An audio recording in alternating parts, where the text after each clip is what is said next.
Morning, everyone. Welcome back to Biblio Fitness. Hope everyone's had a great day. Made some spectacular gains over the weekend. I am now beginning my 2-week deload. I'm feeling pretty worn out, and like the typical symptoms of a needing of a deload are becoming quite apparent, which is obviously like lack of motivation to go to the gym. The music's not hitting anymore. And just overall fatigue. My sleep is starting to turn to shit. So I'm just like, you know what? Let me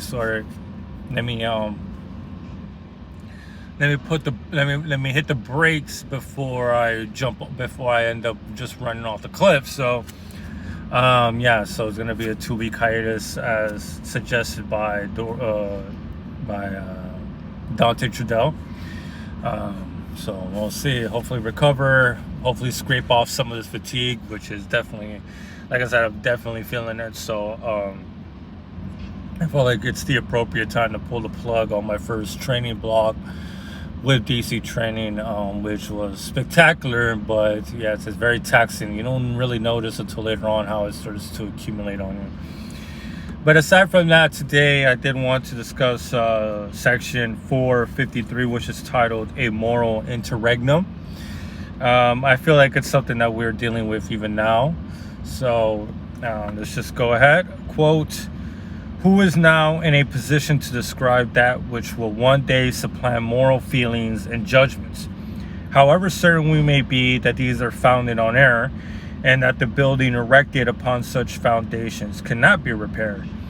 Their obligation must gradually diminish from day to day, and as far as the obligation of reason does not diminish. To carry out the task of reestablishing the laws of life and action is still beyond the power of our sciences of physiology and medicine, science, society, and solitude, though it is only from them that we could borrow the foundation stones of new ideals, but not the ideals themselves. Thus, we live a preliminary or after existence according to our tastes and talents, and the best we could do in this interregnum is to be as much possible our own regis, and to establish small experimental states. We are experiments if we want to be so." End quote. And I did want to talk about this because we are in that sense of a moral interregnum, because, something that's really been brought to my attention while reading Nietzsche is the problem itself with vocabulary, with vernacular, and I guess that goes into the realm of philology or something and stuff like that. And because the banners have always been the same, even in a very secularized world that we are in nowadays, we always seem to use the same banter. The same wordplay, which is justice and good and evil and truth and all these words. And all these words have their baggage and the preconceptions that are with those words, these oversimplified words of such complex, actions and behaviors. But, because even in the secularized world, we still use those same words in the same way as we did when we were more religious, when God and the Holy Spirit and all that were more ingrained in our lives than they are today. But, with the problem with language is that there's only so far that we can go without using these words. We have to use these concepts, and these concepts that are deeply ingrained with religious and ideological baggage. But that, unfortunately, at this point in time, is the only thing that we have at this point. We haven't gone beyond, and we haven't gone under and over the foundations of civilization. You know what I'm saying? Because, one of the backlashes or one of the pushbacks is, it turned to more religious fundamentalism. Go to the Middle East, come here with more conservative evangelicals and things of that nature, saying that the reason our world is going to shit is because God is now absent from our lives and stuff like that. There is that conservative religious pushback towards this, the whole birch of modernity and an unrelenting progress. And then you even have on the other side with progressives and wanting to take the mantle of the sufferers and wanting to be the arbiters of justice. And, really place himself in the same position as the Christian friars and the priests, but, with different words. But if you think about it, the overlying structure is really the same. It's just a few words have been changed here and there. And, God is not at the apex of it all anymore. But it just shows you the limitations of what we can get at this point in time, considering how similar a lot of these ideas are. Once you get rid of, your own preconceptions of what is good and evil or anything like that, you start to really think, when you look at things objectively, they all ring very similarly. And that just shows you that we are, like he says, in an interregnum.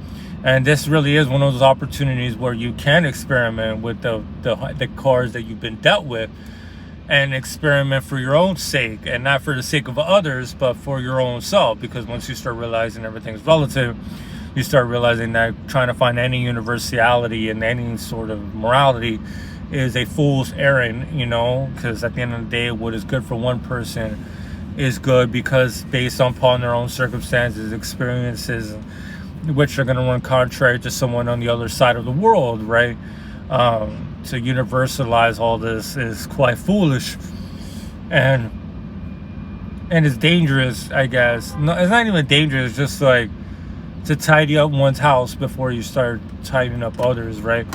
But to become your own regis, to become your own king, and to either succeed or fall on your own experimentation, like a Faust, I guess, a Faust that, continuously wants to explore every nook and cranny of knowledge and science and figure out what is the truth, and maybe not the truth overlying everybody, but the truth for yourself, right?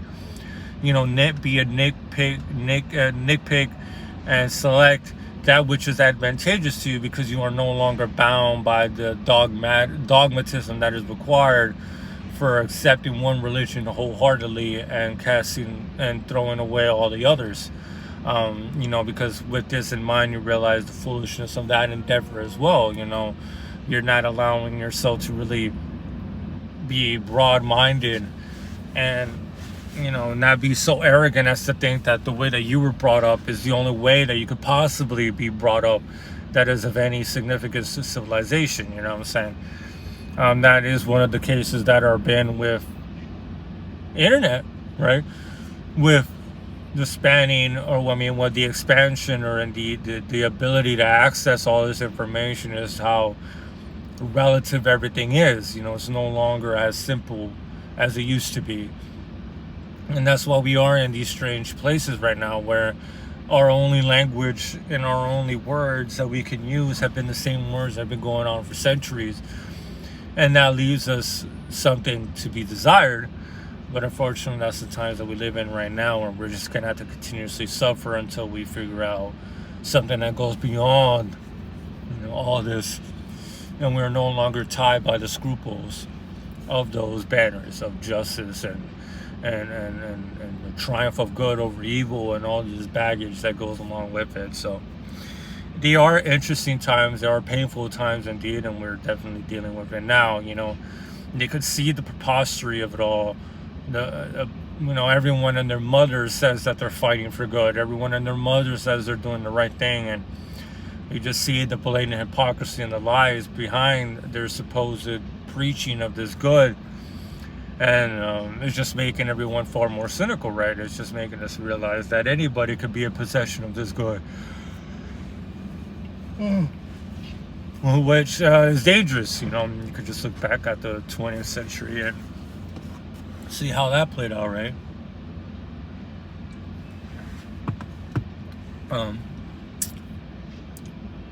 I guess that's why so much, because if you look at it, even with all the crazy stuff that's been going on now with this whole progressive movement, you have to also look at it from this perspective that the only way for evolution, the only way for any of these things to take hold, any good ideas to take place, you have to allow a lot of this bullcrap to also have its day in the sun. Most of the endeavors of evolution, for example, are complete failures, right? It's the same thing with ideas. Most ideas are going to be crap. You just have to wade through the crap to find the goal. but without the crap, there is no goal. You know, you have to, you know, it's like the law of numbers or whatever. You know, eventually something is going to stick, but you have to chuck a lot of shit in order to find the one that does stick. You know, it's just part of the price that must be paid for progress. And it's one of the most foolish things I see nowadays, is people thinking that censoring and all this stuff is somehow going to make things better, when revolutions have happened because of such things. And totalitarian control and decay and stagnation happen because of censorship. Because you have to be willing to risk having ideas that are contrary to your own to grow, because that's the only way you can progress in life, right? That's the only way that you are able to keep up with the times of modernity and not fall behind like an ancient regime, like, you know, like how they used to call it the French Empire, or like, you know, the l'ancien regime, or the old government. You know, you don't want to be that old decaying structure that refuses to catch up with the times, but you have to let contradictory ideas take hold, and you have to allow them to experiment and have their own time in the sun and see what comes from that, what works from that, what can we learn from these experiments, even if they fail utterly.